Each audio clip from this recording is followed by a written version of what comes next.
Voice চেঞ্জের basic ভয়েসটা তো সবাই জানো, তাই তো? এমন কেউ আছো যে ভয়েস চেঞ্জ জিনিসটা কি জিনিস জানো না? না জানলে পারবে না। তো যারা জানো না তাদের জন্য আমি, তোমরা তো জানো বেসিক ভয়েসটা, আমাদের তো এটা এক্সারসাইজ করতে যে তখন করতে। ইয়েস, তাহলে পারবে। এবার ব্যাপারটা হচ্ছে যে প্রসেসিং হচ্ছে কোনো একটা জিনিস সম্বন্ধে, কোনো একটা খাবার জিনিস বা অন্যান্য আরো অনেক জিনিস আছে, যে জিনিসটা কিভাবে করতে হয় সেটা হচ্ছে প্রসেস। মানেটাই তো তাই, তৈরি কিভাবে হয়, বুঝতে পেরেছো? এবার ধরো তুমি অমলেট করছো, তোমাদের জীবনের প্রথম প্রথম রান্না শিখবে কি কি, অমলেট, চা, ম্যাগি, এগুলো দিয়ে। তো সেগুলো কি কিভাবে করতে হয় সেগুলো আলটিমেটলি তোমরা শিখবে। তাহলে এখানে মূলত আমি ইংলিশ ক্লাস না নিয়ে আমি হোটেল ম্যানেজমেন্টের ক্লাস নেব, আর তোমরা হচ্ছে হোটেল ম্যানেজমেন্টের স্টুডেন্ট আর আমি হোটেল ম্যানেজমেন্টের টিচার, যে তোমাদেরকে রান্না শেখাবো। বুঝতে পেরেছো কিভাবে রান্নাগুলো করতে হয়? যেমন চা করার সময় কতটা হলুদ দেবে, কতটা লঙ্কা দেবে, না সবাই আমাদের বাড়িতে চায়ে লঙ্কা হলুদ দেওয়া হয়, ঠিক আছে? না দিলে সবাই আর খায় না। তো তাহলে যখন চা করবে তো তখন কি কি দেওয়ার দরকার চাই, বুঝতে পারছো? তাহলে সেই চায়ে কি কি দেওয়া দরকার, পরপর স্টেপ কি কি ভাবে কি কি করলে চা হয়ে যাবে, সেই পদ্ধতিটা এখানে আমাকে লিখতে হবে। আমি কিন্তু একটা যে অরিজিনাল পদ্ধতি না শিখে আমি একটু অন্যরকম করবো, আমার সামনে মূলত প্র্যাকটিসটা আপাতত সেইভাবে করবে, তারপর ধীরে ধীরে ধীরে ধীরে আসল জায়গাটাকে চলে আসবে। কিন্তু আমি যেভাবে শেখাবো আমি কিন্তু তার বাইরে নিজের পাক আমি পছন্দ করি না, এটা কিন্তু জানা প্রত্যেকের মনে থাকে, নাহলে সেটাও বুঝতে পারলে আমি কিন্তু আমার পদ্ধতি পছন্দ করি। তাহলে সেটা কিন্তু মাথায় রাখবে। প্রসেসিং বা প্রিপারেশন শুধুমাত্র রান্নার জন্য প্রসেসিং হয় না। তোমরা যখন হোটেল ম্যানেজমেন্টে যখন তোমরা এতে কাজ করবে, হ্যাঁ আসছি সব শুধু রান্না হবে তা নয়, সমস্ত কিছু হয়। তুমি জামা কাপড় কাচা, বুঝতে পারছো কিভাবে কিভাবে জামা কাপড় কাচতে হয়? তাহলে ভালো করে আমি শিখিয়ে দেবো, বাড়িতে গিয়ে পরপর এগুলো শুরু করবে তোমরা। তাহলে এই জিনিসগুলো হয়। তাছাড়াও আরো তার বাইরে অনেক কিছু হয়। ব্লাড ডোনেশন ক্যাম্প কিভাবে অর্গানাইজ হয়, স্কুলে কিভাবে কোনো প্রোগ্রাম অর্গানাইজ হয়, সমস্ত কিছুর প্রসেস আছে একটা। যারই প্রসেস আছে তারই প্রসেসিং সম্ভব, যেটারই পদ্ধতি আছে সেটাকেই প্রসেসিং তৈরি করা সম্ভব। প্রসেসিং যখন আমরা করব, বেসিক দুটো বা তিনটে লাইন আমরা সেইটা সম্বন্ধে লিখব। যেমন চা, এখানে প্রথম যেটা আছে তোমাদের পেজ নাম্বার রাইটিং 56, তো সেক্ষেত্রে প্রথম যে অপশনটা সেটা হচ্ছে টি মেকিং, কিভাবে চা তৈরি করা। প্রথমে আমি একটা হেডিং দেবো সেটা সম্বন্ধে। হেডিংটা হতে পারে প্রিপারেশন অফ টি, আরো অনেক হতে পারে, প্রিপারেশন অফ চা প্রিপারেশন, টি প্রসেসিং, কিছু একটা দিয়ে দিলে। তাহলে হেডিংটা দিলাম। এবার চা সম্বন্ধে দুটো তিনটে লাইন লিখবো। চা সম্বন্ধে কি লিখবো বুঝতে পারছেন কি বলতে চাইছি? চা খুব সাধারণ সাধারণ সেন্টেন্স, খুব বিরাট কিছু বম্বাস্টিং কিছু ভাববে না, প্রথম প্রথম গল্প বলবে। তাহলে টি সম্বন্ধে যদি ভাবে, tea is a very common drink, চা হলো একটা খুব কমন ড্রিঙ্ক, বুঝতে পারছো? ইট ইজ হিউজলি বা ওয়াইড, মানে it is consumed by maximum number of people in India, understood, and many other people across the world. এটা কিন্তু সারা পৃথিবীর লোকজন চা খায়, আর ইন্ডিয়া বা আমাদের এই continental India, China, Bangladesh, Pakistan, এই জায়গাগুলোতে চায়ের প্রচলনটা প্রচন্ড। বুঝতে পারছো কি বলতে চাই? তার মানে এই জায়গাগুলোর লোকগুলো প্রচুর চা খায়। তাহলে আমি দুটো লাইন বললাম, তার বেশি লিখতে পারো, কিন্তু চেষ্টা করবে দুটো রাখতে। কখনো সখনো যদি দুটো মাথায় আসছে না একান্তই, তখন একটা লিখলাম, জোর করে দুটো বাড়াবো না। বাট সারদা যদি একটা সেন্টেন্স লেখা যাবে না, তার জন্য সবসময় চেষ্টা করবো দুটো বা দুইয়ের বেশি সেন্টেন্স লিখতে সেটার সম্বন্ধে। এবার চা সম্বন্ধে লিখলাম ইন্ট্রোডাকশনটা, আমি জাস্ট প্রসেসটা দেখাবো, আমি তো তার জন্য ওটা সম্বন্ধে লিখলাম না। এইবার তারপরে কি বলবো, আচ্ছা প্রসেসিং এর একটা পদ্ধতি হচ্ছে, মনে রাখবে এটাই বেসিক একটা পদ্ধতি বলছি, আরো অনেক পদ্ধতি আছে কিন্তু আমি এই যে ব্যাপারটা শেখাবো এইটাই লাগবে। একটা হচ্ছে নিয়মটা হচ্ছে অবজেক্ট প্লাস ইজ বা আর প্লাস ভার্বের থার্ড ফর্ম। অবজেক্ট কি দিয়ে প্রশ্ন করব, ইজ বা আর প্লাস ভার্বের থার্ড ফর্ম, এইটা হচ্ছে বেসিক রুল। এটা কি বললাম, বেসিক রুল। এই রুলটা যদি আমি ফলো না করি তাহলে কিন্তু আমি অন্ততপক্ষে দেখবো না। ধর শুড বি দিয়ে করা যায়, কিন্তু আমার সামনে যদি এইটা দিয়ে এখন আপাতত না করেছো, আমি কিন্তু বলেছি এক্সট্রা পাকামি করবে না। এই রুলটা মানে এই রুলটাই করতে হবে ইনিশিয়ালি, তারপরে আস্তে আস্তে কিভাবে ইম্প্রোভাইজেশন করা যায় সেটা কিন্তু পরে ডিসকাশনের বিষয় আছে। তো তাহলে এই object plus is are plus ভার্বের থার্ড ফর্ম, এইটা কিন্তু তোমাদের বেসিক রুল হবে। তার প্রথমে ওটা সম্বন্ধে দুটো লাইন লিখলাম, দুটো লাইন লেখার পরে কি লিখতে পারি, ইট ইজ প্রিপেয়ার্ড।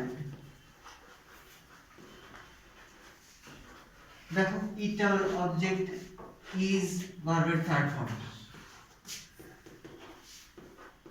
তাই না? ইট is prepared by the following process.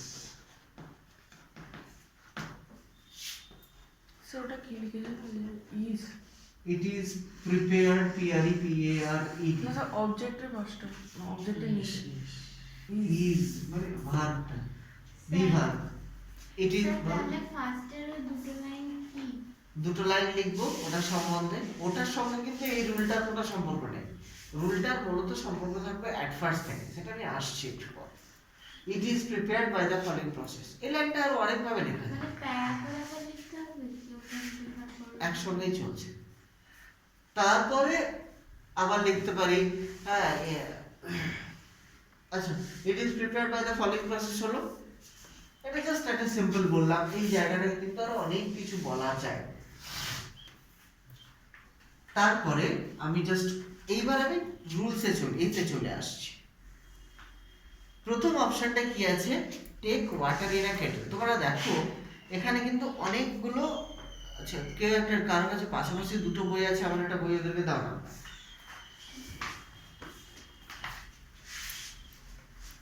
কারণ আমি তো এখান থেকে দেখাবো।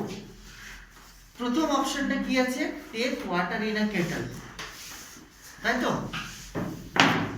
Take water in a kettle যখন থাকবে এখানে, তার মানে কি এই যে অ্যারোগুলো দেখতে পাচ্ছ, অ্যারোগুলো সবাই দেখতে পাচ্ছ, অ্যারোগুলো তার মানে আমাকে অ্যারো ফলো করতে হবে। প্রথম যখন স্টুডেন্টরা প্র্যাকটিস করে ভুল করে এইভাবে নিজের মতন করে কর্পস সাজিয়ে নাই, হবে না। ওরা অ্যারো ধরে দিয়েছে, এটা প্রথমটা স্টেপ, তারপর অ্যারো দিয়ে এটা দিয়েছে, তাহলে এটা হচ্ছে 2 নম্বর, তারপর অ্যারো দিয়ে এটা দিয়েছে, এটা 3 নম্বর, এরকম করে অ্যারো দিয়ে এটা করেছে 4 নম্বর, এটা দিয়েছে 5 নম্বর, এটা দিয়েছে 6 নম্বর। কেউ ভুল করে এটার পরে এটা করে ফেলবে না। যদি এটার পরে আরো এটা দিত তাহলে এইভাবে যেতাম। What my point? We need to focus on the arrow. Arrow গুলো পরপর কোনটার সঙ্গে কোনটা আছে। এবার প্রথমটা আমার সঙ্গে প্রথম প্র্যাকটিস করবে, এবং প্রথম এটা কিন্তু সঠিক নিয়ম নয়। নিয়মটা হচ্ছে পুরোটা আমি একটাই প্যারাগ্রাফে লিখবো, ম্যাক্স টু ম্যাক্স আমি 2টো প্যারাতে করতে পারি, ইন্ট্রোডাকশন আরম্ভ করে তারপরে প্যারা চেঞ্জ করতে পারি, কিন্তু পুরোটা একটা প্যারাতেই লিখে দিলাম।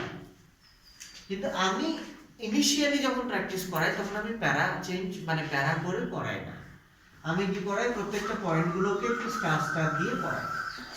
মানে প্রত্যেকটা পয়েন্টের জন্য আলাদা আলাদা সেন্টেন্স লিখবো এবং সেটা তোমরা স্টার দিয়ে লিখবে, নিচে যথেষ্ট জায়গা রাখবে যাতে আমি কারেকশন করতে পারি। প্রথমেই তো একটা মানুষ পণ্ডিত হয়ে যাবে না, যখন তুমি একটা প্যারাগ্রাফ করে লিখবে ডিরেক্টলি তখন কি হবে, আমার কারেকশনের জায়গা থাকবে না, শেখাতে পারবো না, তখন গন্ডগোল হয়ে যাবে।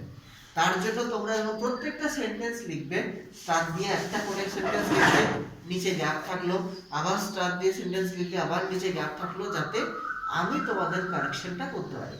আর পরীক্ষা হলে স্টার দিয়ে দিয়ে লেখা যাবে না, তখন সব একসঙ্গে চলে আসবে। এবার প্রথম যে পার্টটা, take water in a kettle, তাই তো? সবার সামনে সবাই দেখতে পাচ্ছ, হচ্ছে একটা কেটলে কি নাও, জল নাও। কি নেবো? জল। তাহলে আমি কি দিয়ে প্রশ্ন করব? হোয়াট, অবজেক্টটা কি? জল, ওয়াটার। অবজেক্টটা চিনতে পারতে হবে, অবজেক্টটা কি? ওয়াটার। তারপরে আমি নিয়মটা কি বলেছিলাম? অবজেক্ট প্লাস ইজ বা আর প্লাস ভার্বের থার্ড ফর্ম, প্রত্যেকটা লাইনে এটা ফলো করতে হবে।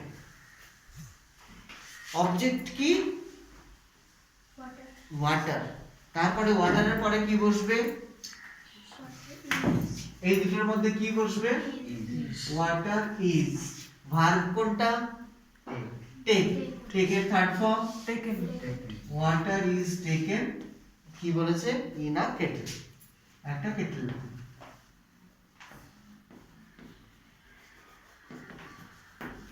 এর আগে বেশ কিছু ওয়ার্ড ব্যবহার করতে হয় সেন্টেন্সের শুরুতে, সেটা আমি লাস্টে বোঝাবো। আমি এখন শুধু সেন্টেন্স ফরমেশনটা বোঝাচ্ছি। তার জন্য এই জায়গায় এই যে একটু একটু করে গ্যাপ আছে, এই গ্যাপগুলো ওই ওয়ার্ডগুলো বসার জন্য, সেটা আসল ইম্পর্টেন্ট নয়। আসল ইম্পর্টেন্ট কিভাবে আমি সেন্টেন্সটাকে তৈরি করছি, এটা বেশি ইম্পর্টেন্ট। কারণ কি প্রথম সেন্টেন্সটা তৈরিতে কোনো প্রবলেম হলো? স্যার বলছিলাম যে এইটাতে কি মানে প্রসেসিং রাইটিং এসে সেন্টেন্স লেখাটাই, মানে আপনি যেটা এই সেকেন্ড যে স্টার্টটা দিয়ে যে করেছেন? কিছু বুঝলাম না। স্যার বলছিলাম যে এই যে এখানে যে স্টার্টটা দিয়ে যে আপনি যে মানে লিখেছেন, এইভাবে কি মানে প্রত্যেকটা সময় কি মানে ওইভাবে কি অবজেক্ট প্লাস ভার্বের থার্ড ফর্ম কি মানে প্রত্যেকটাকে লিখতে হবে নাকি? প্রত্যেকটাতে অবজেক্ট লিখতে হবে না, কিন্তু নিয়মটা প্রত্যেকটা দিয়ে ফলো করতে হবে। 2 নম্বর সেন্টেন্স কি বলেছে? কিন্তু এই যে নিয়মটা, এই নিয়মটা যদি আবার কোনো লাইনে না থাকে, ধরো কোনো লাইনে object plus is are plus ভার্বের থার্ড ফর্ম নেই, মানে জানবে তোমার ওই জায়গাটা ভুল হয়েছে। বুঝতে পেরেছো? কারণ আমি যে পদ্ধতিটা শেখাচ্ছি সেটার ক্ষেত্রে অবশ্যই তার মধ্যে তোমার ভুল হয়েছে। 2 নম্বর পদ্ধতি কি আছে? দেখো এই অ্যারোটা কোথায় আছে? নিচে। আমি যেমন আগের অ্যারোটা দিয়ে সাইডে দিয়ে দেখিয়েছিলাম, এটার অ্যারোটা আছে নিচে। কি আছে? Put the Kettle in a stove. তাহলে একটা কি করো, একটা কেটল নিয়ে সেটাকে কোথায় বসাবো? স্টোভের উপরে বসাবো। তাহলে কি কি নেবো? কি বসাবো? কেটল। তার মানে অবজেক্ট হচ্ছে দা কেটল। আমি ওই জন্য স্মল লেটারে লিখছি, কারণ এর আগে বলেছি কিছু একটা করে ওয়ার্ড হয়। দা কেটল, অবজেক্ট হচ্ছে দা কেটল। তারপরে ইজ না আর? ইজ। তোমরা বুঝতে পারছো? The kettle is. তারপরে ভার্বের থার্ড ফর্ম কি? Put. Put put put. The kettle is put on stove. গ্যাসের দাম যেহেতু বেড়ে গেছে, তাই স্টোভে বসানো হয়। গ্যাস 850 টাকা, মানে যে বাড়িতে মাসে 2টো গ্যাস লাগবে, তারা ভাবো দেখি মানে 1700 টাকা দিয়ে শুধু 2টো গ্যাস কিনবে, তা আবার যদি বাইকে করে এখানে ওখানে যেতে হয়। তো যাদের লাগে, যাদের ধরো 2টো লাগে, আমি অ্যাভারেজ বলছি, যাদের 3টে গ্যাস লাগে, তাদের তো 2500-2700 টাকা শুধু গ্যাসই যাবে। Can you imagine? গভর্নমেন্ট ভাবছে এটা দেশের স্বার্থে টাকা লাগছে। দেশ বলতে যে দেশের লোক বোঝায়, দেশ বলতে জায়গা বোঝায় না। এটা আমাদের পলিটিশিয়ান গুলো বুঝতে পারছে না, যে দেশ বলতে কোনো মাটি নয়, দেশ বলতে দেশে বসবাসকারী লোকজন। তারা সুখে আছে তো তাহলে দেশ ভালো আছে, তারা সুখে নেই তো দেশ ভালো নেই। অন্য কোনো সংজ্ঞা হতে পারে না দেশের। কিন্তু কি বলবো, কারণ এটা নিয়ে কোনো সমস্যা হলো? The Kettle is put on stove. The Kettle is put on stove. 2 number sentence বুঝলে? কারণ কি কোনো প্রবলেম হলো? 3 নম্বর সেন্টেন্স দেখো তো, মানে প্রসেসিং হচ্ছে রাইটিং এর জগতে সবচেয়ে সহজ রাইটিং বলা হয় প্রসেসিং কে। এবার সেই সবচেয়ে সহজ রাইটিংটা যদি তোমরা ভুল করো, যদি না বুঝে, তার মানে তোমাদের একেবারেই বোঝার চেষ্টা ছিল না, এরকম ধরে নিতে হবে। 3 নম্বর সেন্টেন্স কি বলছে? Put the lives in teapot. তোমাকে অবজেক্টটাকে কিন্তু চিনতে হবে। আমি অবজেক্ট চিনতে পারছি না, তাহলে আমার কিছু করার নেই। অবজেক্ট চেনার জন্য প্রশ্ন করতে শিখতে হবে ভারতকে। Put the lives in the পট, তাহলে কি রাখবো? লিভস। দ্য লিভস, অবজেক্ট হচ্ছে দ্য লিভস। আমি কিন্তু সব স্মল, হ্যাঁ ও আচ্ছা আচ্ছা, তাহলে টি লিভস। এই স্মল লেটারে কেন শুরু করছি নিশ্চয়ই জানো। তারপরে টি লিভস, তারপরে ইজ হবে না আর হবে? আর হবে। টি লিভস আর, ভার্বের থার্ড ফর্ম ফুড। তারপর কি বলেছে? ইন দ্য টি পট। তাহলে একটা টি পটে কি করলাম? চা পাতা ঢেলে ঢেলে রাখলাম। ওরা যে পদ্ধতি বলেছে সেই পদ্ধতি। যদি আমি অন্য পদ্ধতিতে তোমাদেরকে চা বানানো শিখিয়ে দিতে পারবো, যাতে তোমরা ভবিষ্যতে বড়সড় কিছু হয়ে যেতে পারো। এটা হয়েছে, মুছে দিচ্ছি। pour boiling water into the pot। তাহলে দেখো প্রত্যেকটা সেন্টেন্স কিন্তু প্যাসিভেই লিখছি আমরা, কখনো অ্যাক্টিভে কিন্তু লিখছি না। তার জন্য object plus is are plus ভার্বের থার্ড ফর্ম বললাম। pour boiling water, কি কি pour করবো, কি কি কি কি দেবো, কি ঢালবো? ওয়াটার। বয়েলিং ওয়াটার, শুধু ওয়াটার নয়, তার মানে বয়েল মানে বুঝো ফুটন, বয়েলিং ওয়াটার। তারপরে ইজ হবে না আর হবে? হ্যাঁ, বয়েলিং ওয়াটার ইজ ভার্বের থার্ড ফর্ম, pour এর থার্ড ফর্ম poured। তাহলে boiling water is poured into pot।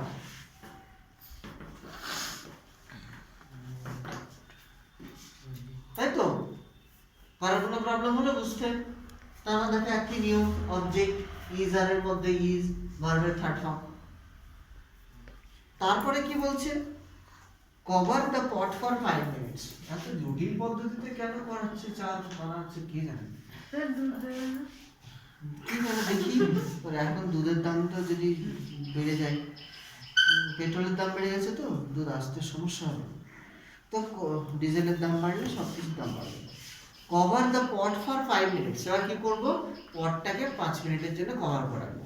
তার মানে কি কভার করে রাখবো? পট। তার মানে দ্য পট ইজ না ইজ, ভার্বের থার্ড ফর্ম কভার। তোমরা কি আদৌ বুঝতে পারছো? তাহলে হ্যাঁ বলতে বা উত্তর রেসপন্স করতে সকালবেলায় খেয়েছো? আদৌ খেতে দেয়নি? হ্যাঁ সবাই না বলছে। The pot is covered for 5 minutes। খাইনি মানে কি বুঝতে পারলাম না। মানে তোমাদের বাড়িতে নিজের কথা চলে যে আমি আজকে সকালে খাবো না। ধরো আমি এই কথাটা যদি আমার বাড়িতে বলতাম, আমি আজ সকালে খাবো না, খেতে তোকে হবে। হয় ভাত খাবি, মানে যেটা খাওয়ার দাও সেটা খাবি, নয়তো জুতো খাবি, একটা খাবি, খেতে কিন্তু হবে। তার চেয়ে বরঞ্চ মা যেটা দেবে সেটা কিন্তু আমি খাবো না আজকে সকালবেলায়, এই সাহস থাকা উচিত নয়। বুঝতে পেরেছো আমি কি বলতে চাইছি? মায়ের কথা বাড়িতে শেষ কথা, ধর্মগ্রন্থ। হ্যাঁ, এটা কিন্তু যেন মাথায় থাকে। আমি আজকে সকালে খাবো না, এই সাহসটা বাড়িতে দেখাবেন, আস্তে আস্তে সাহস বাড়বে।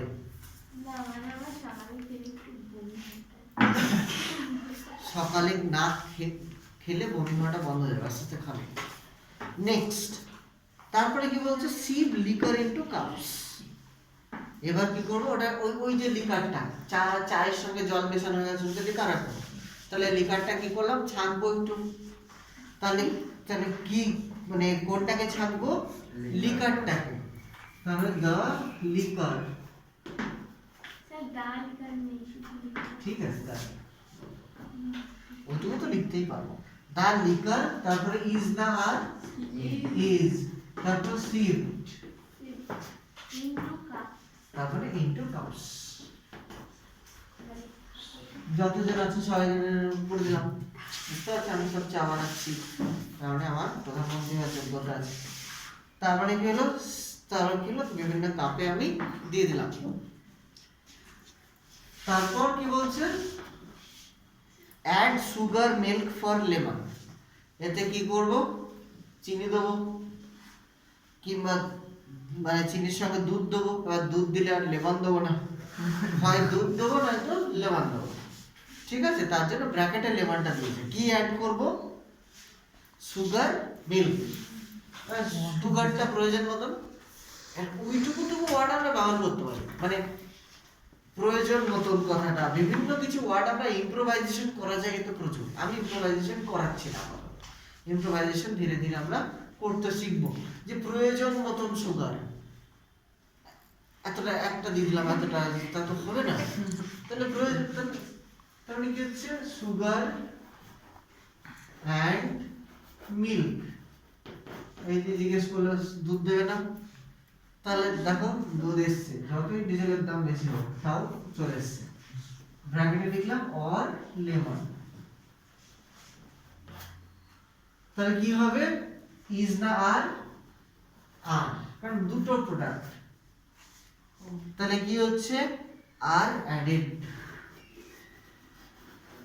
যোগ করা হলো। একদম কার সঙ্গে যোগ করেছি, ওই লিকারটার সঙ্গে যোগ করেছি, তার মানে অ্যাড করব with the liquor.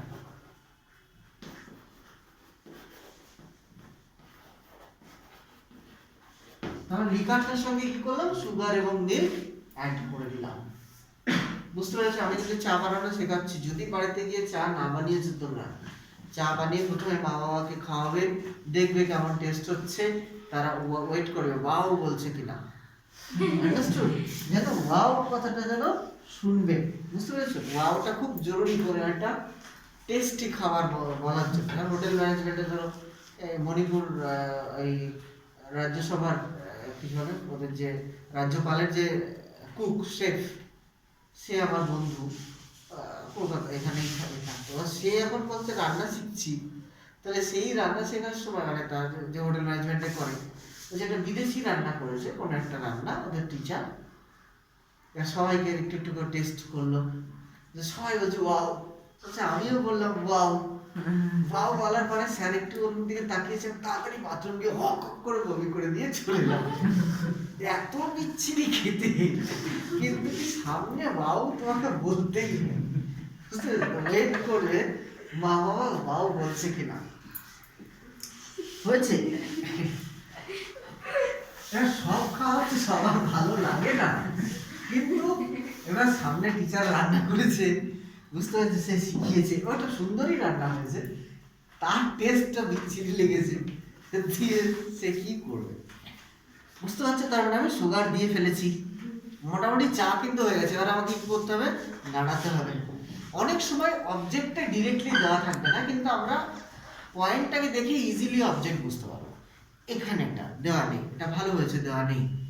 Stair well, stair মানে যেই একটু সুগার দিলাম আর একটু মানে মিল্ক মেশালাম, এবার তো ওটাকে একটু নাড়াতে হবে। তাহলে কি নাড়াবো, স্যার ওই তো কেটলটা, কেটলটাকে ওই লিকারটাকে বা মিক্সচারটাকে, মিক্সচারকে বলছি কোনটাকে নাড়াবো, ওই মিক্সচারটাকে বা লিকারটাকে। তার মানে দা মিক্সচার করতে পারো, দা লিকার করতে পারো। এবার সবসময় মিক্সচার লিকার নাউন আনতে হবে ব্যাপার নয়, ইট করতে পারো। বুঝতে পারছো কি বলছি, সব সময় একই কথা বারবার বারবার বারবার রিপিট করব না, আমরা ইট ব্যবহার করব, বরঞ্চ দিস ইট ডিপেন্ড করছে। তাহলে কি করতে পারি, ইট ভার্বের থার্ড ফর্ম, না ইট ইজ না আর ইজ। তারপরে কি করব বলছে, স্টিয়ার ভার্বের third form, it is steered well. ভালো করে এবার আমরা অ্যাড করতে পারি, কি দিয়ে নাড়াবো, উইথ আ স্পুন। বুঝতে পারছো, আমরা কেটলটাকে ঘুরিয়ে দেবো না, আমরা কি করবো, আমরা একটা চামচ দিয়ে, ঠিক আছে। তারপরে এবার হয়ে গেছে কিন্তু চা, বুঝতে পারছো? সবাই তোমার ব্রাশ ফ্রাশ করে ফেলেছো, এইবার চা হয়ে গেছে, মানে এতটা যখনই চা হয়ে গেল, এই সার্ভ হোয়াট, এই গরম গরম তোমাকে সার্ভ করতে বলছে, তার আগে আমি মেনশন করবো যে চাটা হয়ে গেছে, বুঝতে পারছো? তো নাও বা finally the T is ready. এইবার কিন্তু চা রেডি হয়ে গেছে। তারপরে কি করব? ইট ইজ সার্ভড, এটা হচ্ছে অবজেক্ট, ইজ সার্ভড হট, এটা গরম গরম দেওয়া হবে উইথ বিস্কুটস অ্যাড করে দিলাম, বা কুকিজ বলতে পারো, স্যার বিস্কুটের বাংলা কি? জানি না স্যার চেয়ারের বাংলা কি? কে দাঁড়ায় ওইটুকু জানি। আচ্ছা, তো অনেক কিছু বাংলা জানি না, টেবিলের বাংলা জিজ্ঞেস করে বলতে হবে। তো কারোর কোনো প্রবলেম আছে বুঝতে? ধরো চা হয়ে গেছে, এবার এটা গরম গরম দেওয়া হবে। এরপরে চাইলে একটা দুটো লাইন এখানে আমার হয়ে গেল, কিন্তু একটা উপসংহার, একটা এন্ডিং লাইন দেওয়া উচিত, যে চাটা আমরা বলতে পারি যে ইট ইজ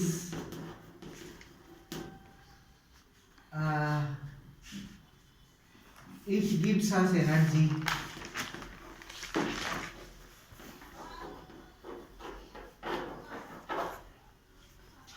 একটা কি হয়, এনার্জি দেয়। অর্থাৎ লাস্টে সেই চায়ের সম্বন্ধে আমি একটা বা দুটো লাইন ব্যবহার করে দিলাম, সেটা সম্বন্ধে যে কখন খায় এই সমস্ত বিষয় নিয়ে একটা বা দুটো লাইন লিখে দিলাম।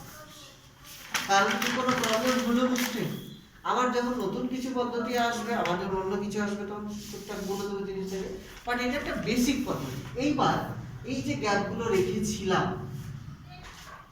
এই গ্যাপগুলোতে কি হয়,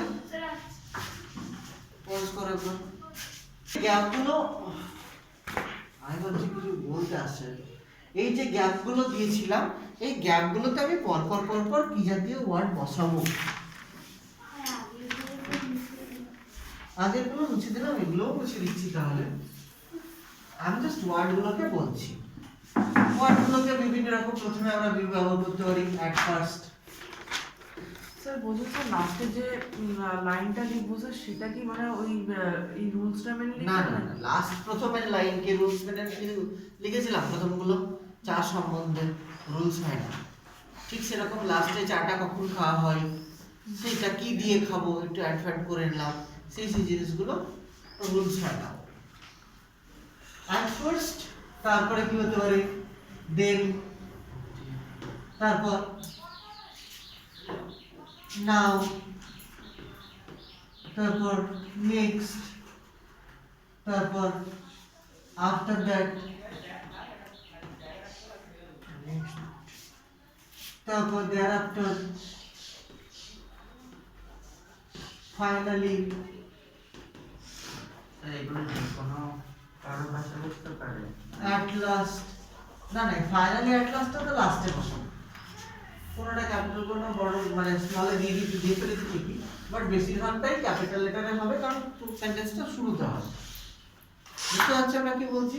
তো ফাইনালি অ্যাট লাস্ট এটা আমরা সবসময় লাস্টে, অ্যাট ফার্স্টটা প্রথমে, বাকিগুলো আমরা আমাদের মতন করে সাজিয়ে নেব। প্রত্যেকটা সেন্টেন্সের সঙ্গে আমরা এইগুলো ব্যবহার করব। কারণ কি কোনো প্রবলেম আছে বুঝতে? শিওর? মোটামুটি ভুলতে কতক্ষণ লাগবে? ঘন্টা পাঁচেক? বাড়িতে গিয়ে অবশ্যই একটা করে প্র্যাকটিস করে নেবে। তাহলে আজকে চা তৈরি শিখলে, পরের দিন তোমরা ভালো করে এখান থেকে একটা প্রসেসিং করে নিয়ে আসবে, সেটা হচ্ছে তাহলে আমাদেরকে একটা ফটো পাঠিয়ে আমি পাঠিয়ে দেবো। এখানে কিভাবে ম্যাঙ্গো জুস বানাতে হয় সেটা দিয়েছি। ম্যাঙ্গো জুস বানানোর জন্য কি কি দরকার? প্রথমে লেবু কিনতে হবে, স্যার কুকিং অফ রাইস। তাই তো নাকি? না স্যার ম্যাঙ্গো জুস বানাতে গেলে তোমাদেরকে যা যা দরকার সেটা সেটা কত, সেই বাসে উঠবো, ধর্মতলা যাবো, ধর্মতলা গিয়ে সেখান থেকে যা যা করে নিয়ে সপাস্টাপে ঢুকবো, স্যার রত্না দিয়ে তো না। বন্ধ করে